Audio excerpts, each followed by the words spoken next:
Greetings, Minecrafters, and welcome to another chat on the Fast Mind Club. There's Giovanni in the stream. This brook is absolutely beautiful. So, I want to still kind of continue with the impulsive and creativity thing, because they can go together.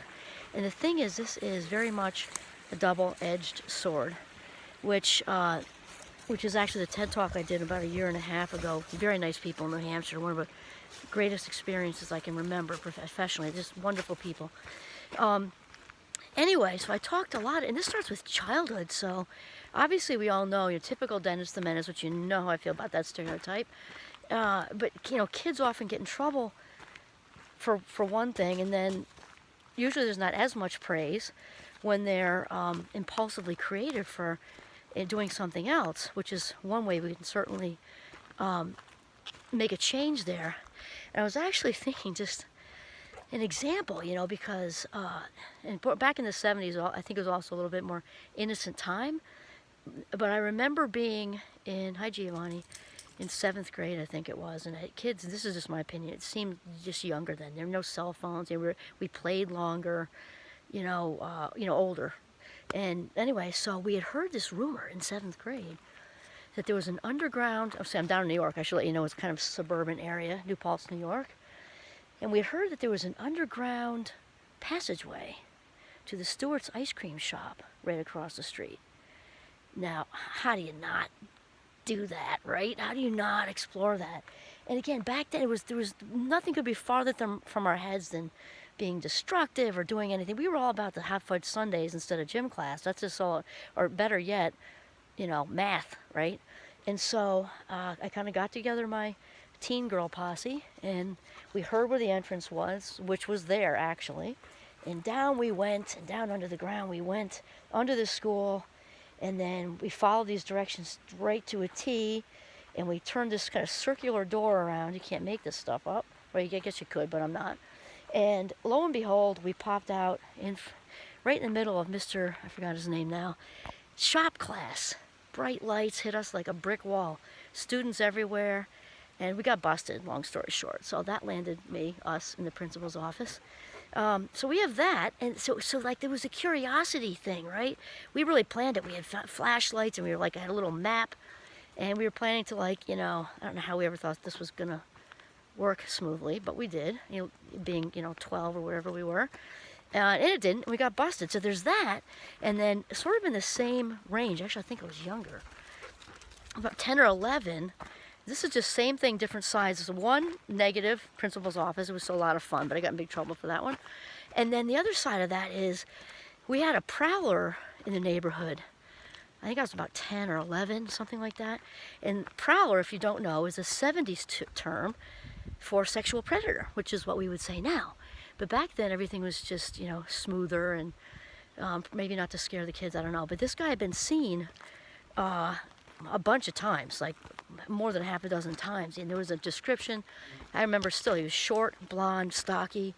And this is a neighborhood, so the houses are, I don't know, 50 feet apart or something. The point is you could see a lot. So there was a series of events going on, which had me just wanting to pay attention and watch for this guy. So we could literally watch out my bedroom window and see everything. And our babysitter at the time lived across the street, and she was very beautiful blonde Barbie. And I don't know why she would dress in front of the window where everybody could see, and she was she was stacked, let's just say what it is. And so I saw his head in the bushes at night bouncing around. So I told my parents. They called over there. They called the police. Obviously, when New Paltz NPPD comes over with the sirens, obviously you're not catching anybody. He's long gone. I don't know what they were thinking with that one. And then there were a few more sightings. And then one night my mother was in the bathtub, and we lived in a very small ranch, like a 1, 2, 3 bedroom ranch, very small. And the windows were let's say shoulder level for most people. Why she left the window open when she's in the bath, I don't know. But I could hear, because my bedroom was so close in this small house, I could hear the crunch, crunch, crunch of the mulch. So I could kind of bend and see out the window that I saw feet. So he was right there. He was right there, looking at my, Googling and ogling at my naked mother in the bath. And so went and got my dad, and the same thing, police all over again. I thought, wow, I just really want to catch this guy. And so, yeah, there is ADHD in this. I just getting caught in my story. See, this is how we stay in a train of thought. And so I'm like, I want to catch this guy. And so I went out into the garage, and my grandmother had given me a fishing pole that she wanted to bank for some lottery, I don't know. And I used the string, and I got a bunch of cans, and I tied together the cans. I'm like 10 years old. I tied the cans all together, and we had hedges, bushes, kind of maybe just about 3 feet from the actual house. So that crunchy mulch stuff was in the middle, and then the bushes were there. So obviously fishing wire you can't see, at least not at night. So I strung together all these cans and put them through there, and now it was time to just wait, which I did. I waited, and I don't think I slept, and it only took a couple nights. And I was just about to doze off to sleep, and I hear, rattle, rattle, can, tin, bang, bang, bang. And he was caught in my can trap. So this is another ADHD thing, is creativity. And so he was wrapped up in my cans. My dad went chasing him with a car through the neighborhood, and did not run him over, which is a good thing. But he got caught, and I'm sure the NPPD took the credit for that. I don't remember. But the point is, these problem-solving things and these creativity things just come to us. And that was the same kid who was in the principal's office not that far off from then. And it goes both ways. And this is also true in grown-up world, right? So, we can be wonderfully creative, and at the same time, we can have a very difficult time managing money, let's say, and that's definitely been a struggle for me. And when people say to you, why can't you just, for example, those little booklets that you get when you're starting a checking account, like they go in the front, you slip them in, and I had gazillions of those in my car at one point, because I was, okay, I'm going to do this, I can do this.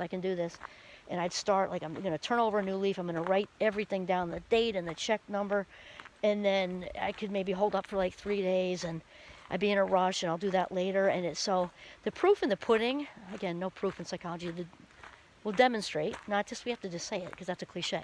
The proof in the pudding is that, at that respective age of 35, 45, or now fabulous 56 with a doctorate, if that's still something you just cannot stay with, obviously that's real. So people say, oh, it's not real, just grow up, you're reckless, you're irresponsible, you're whatever. No, I'm not. I just don't do checkbooks well. So thankfully things are electronic now, it's a lot easier. It's all kind of gotten better. But that's just another example of how it can go either way. And it's important, I think, to wrap around this with kids when they're young, to explain to them about their interest-based nervous system and how they're different, especially if they've been smacked with a label already and they already know the word deficit. It's going to take a while to heal that, because even a 6-year-old knows that doesn't sound great, right? What 6-year-old or 8-year-old or 10 or 15 or 56-year-old wants to be labeled with that? We talked about it. And then have a conversation with them about how they are unique, that their nervous system, explain what a nervous system is, right? And explain about the thought process and how their thought process is different, not defective, and not less than. This is very important. And another thing, I often just say attentionally different. A 6-year-old, to a degree, can understand a spectrum, to a degree. Piaget would say not so much in the concrete operation stage, but they can, if you did something sort of concrete, like a picture with them, and show them how a protractor is shaped, here, and then there's the middle, and then here, that really all of life exists on a spectrum, basically, right? Things don't exist that are polarized, which is why I try very hard not to use words like always and never and everyone and no one, because that doesn't exist. It's 24/7, which no one can do. It's everybody means everyone in the entire world, and you can't do that. So explain to them that they land somewhere on the spectrum of attentional difference. That's it. Attentional difference. You can also say neurodiversity. It might be a mouthful for an 8-year-old, but explain to them just that they're different, not better, not less, just different, and it's a difference in cognition, and in whatever way you can, to explain to them, how it works and what and then reinforce that, provide opportunities for them to be creative. And then again, for teenagers, same thing, and for grown-ups, to seek that out yourself. Seek out an environment that really is a good match, a good fit for your wonderful, most amazing interest-based nervous system. This is Kimberly Quinn signing off from Northern Vermont. Have a mindful day.